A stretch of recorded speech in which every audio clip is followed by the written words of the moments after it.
Mana budunligimni kim o'chirdi?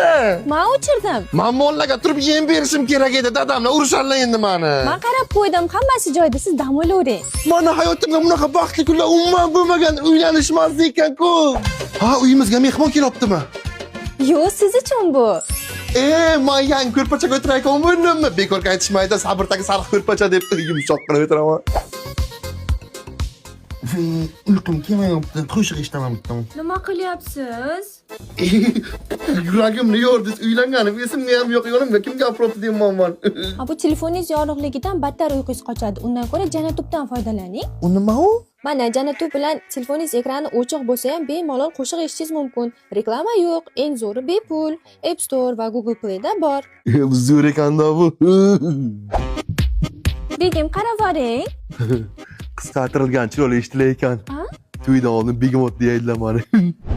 Keling, yuzingizga maska qo'yib qo'yaman. Men maska qo'ymaymanmi yuzimga? Yuzingiz yumshoqqina bo'lib qoladi, keling. Keragi yo'q-ey. Arvoh, kamper arvoh bor ekan. Dada, bu maska yuzni yumshoq qiladi, to'xtang.